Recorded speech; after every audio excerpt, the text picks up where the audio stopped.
আসসালামু আলাইকুম। রহিম ইউটিউবে সবাইকে স্বাগতম। আশা করি সবাই অনেক ভালো আছেন। আজকে অনেকের মনে যে প্রশ্নটা সবসময় ঘুরপাক খায় এরকম একটা টপিক নিয়ে আমরা আলোচনা করব। মূলত এই যে টপিকটা আমরা আজকে শুরু করছি এটা একটা চলমান একটা ক্লাস থাকবে। এটা এটা একটার পর একটা ক্লাস আসবে এবং আমরা যদি এই ক্লাসগুলো কন্টিনিউ করি তাহলে আমি হলপ করে বলতে পারি যে আপনাদের ভালো বই খারাপ কিছু হবে না এবং আপনারা নিজেরাই নিজেদের ইমপ্রুভমেন্ট বুঝতে পারবেন। তো অনেকের মনে যে প্রশ্নটা ঘুরপাক খায় যে আসলে ইংরেজি শিখতে হলে আসলে কোন জিনিসটা জানা দরকার।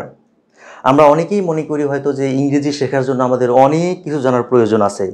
আসলে বিষয়টা এমন না। ইংরেজি শিখতে গেলে মাত্র দুইটা জিনিস প্রয়োজন। ইংরেজি শেখা বলতে আমরা কি বুঝি? ইংরেজিতে কথা বলতে পারা এবং ইংরেজিতে লিখতে পারা এবং ইংরেজি পড়তে পারা, ইংরেজি শুনে বুঝতে পারা। তো এই চারটা জিনিসের জন্য আমাদের দুইটা জিনিস প্রয়োজন। নাম্বার ওয়ান হচ্ছে ওয়ার্ড মিনিং বা শব্দার্থ এবং নাম্বার টু হচ্ছে স্ট্রাকচার। তো প্রথমে যেহেতু ওয়ার্ড মিনিং বা শব্দার্থ, সেহেতু আমরা প্রথমে আগে একটা শব্দের শব্দার্থ শিখব এবং সেই শব্দ দিয়ে একটা বাক্য বা একাধিক বাক্য আমরা তৈরি করব। তৈরি করার পরে আমরা ওই বাক্যটা কিভাবে তৈরি হলো, অর্থাৎ ওই বাক্যটা কোন স্ট্রাকচারে আছে সেই স্ট্রাকচারটা আমরা বুঝিয়ে দিব। অর্থাৎ প্রত্যেকটা ইংরেজি বাক্য আমরা কি করব? সেন্টেন্স অ্যানালাইসিস করব। তো দেখেন, প্রথম যে শব্দটা আমাদের এ, এই এ শব্দটির অর্থ হচ্ছে একটি বা জনৈক। এটা আমরা সবাই জানি। যেমন আই হ্যাভ এ পেন, আমার একটি কলম আছে। এই বাক্যের ভিতরে আমরা কিন্তু এই যে এ পাইছি। এখানে এ শব্দটার অর্থ হচ্ছে একটি, আমার একটি কলম আছে। এখন আসেন, আমরা যে এই শব্দটা দিয়ে বাক্য তৈরি করলাম, এই বাক্যটা কিভাবে গঠিত হলো? এই গঠিত যেভাবে হলো, যে রুলসটা, যে নিয়মটা, সেটাকে বলা হয় স্ট্রাকচার।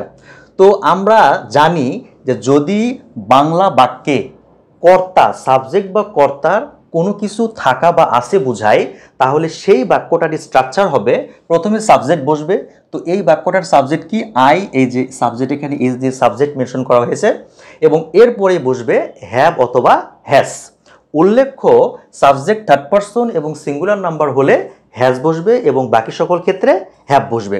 তো আই যেহেতু আপনার হচ্ছে ফার্স্ট পারসন এবং সিঙ্গুলার নাম্বার, সেহেতু এটার সঙ্গে হ্যাভ বসবে।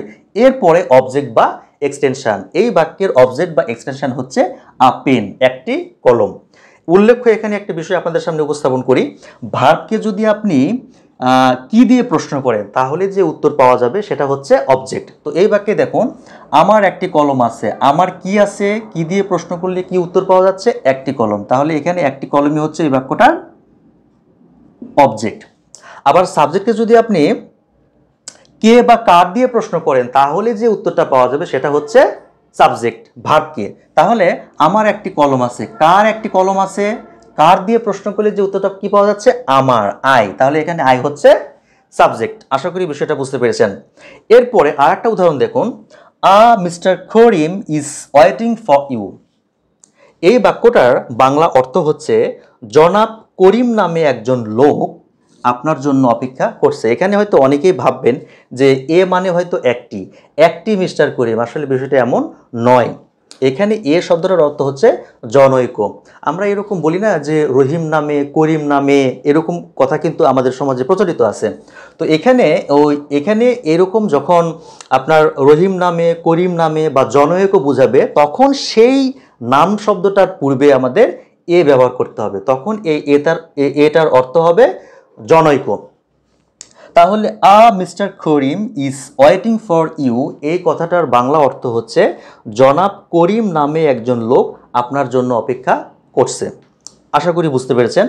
এরপরে আমরা নতুন একটি শব্দ দেখেন, এ ওয়ান।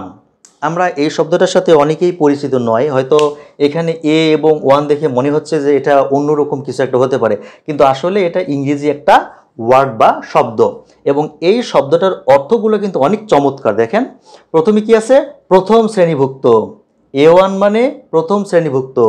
এ ওয়ান মানে সর্বোৎকৃষ্ট হতে পারে। এ ওয়ান মানে চমৎকার হতে পারে। এ ওয়ান মানে উত্তম হতে পারে। For an example, feeling A one, এই কথাটার অর্থ হচ্ছে চমৎকার লাগছে। কারণ আমরা কি দেখছি যে এ ওয়ানের আর একটা অর্থ চমৎকারও হয়। তাহলে ফিলিং এ ওয়ান এই কথার অর্থ হচ্ছে চমৎকার লাগছে। তো আজকের ক্লাসটা এই পর্যন্তই। পরবর্তী ক্লাসে আমরা এর অন্যান্য ব্যবহার এখানে অনেক গুরুত্বপূর্ণ কিছু ব্যবহার রয়েছে, যেই ব্যবহারগুলো আপনি জানলে শব্দার্থ তো আপনার জানা হবেই, এবং ওই শব্দগুলো দিয়ে যেই আমরা বাক্যগুলো তৈরি করব, ওই বাক্যগুলোর যে স্ট্রাকচার, এই এক একটা স্ট্রাকচার যদি আপনি শিখে রাখেন তাহলে ওই একটা স্ট্রাকচার দিয়ে আপনি শত শত হাজার হাজার বাক্য তৈরি করতে পারবেন। সো নেক্সট ক্লাসটা খুবই গুরুত্বপূর্ণ হতে যাচ্ছে। আজকের ক্লাসটা এ পর্যন্তই। আগামী ক্লাস পর্যন্ত সবাই ভালো থাকুন, সুস্থ থাকুন। আর ভিডিওটি ভালো হয়ে থাকলে, যদি এই ভিডিও থেকে কোনো কিছু শিক্ষা লাভ করে থাকেন, তাহলে অবশ্যই লাইক কমেন্ট করবেন, শেয়ার করবেন এবং অবশ্যই সাবস্ক্রাইব করবেন। সবাইকে অসংখ্য ধন্যবাদ। আসসালামু আলাইকুম।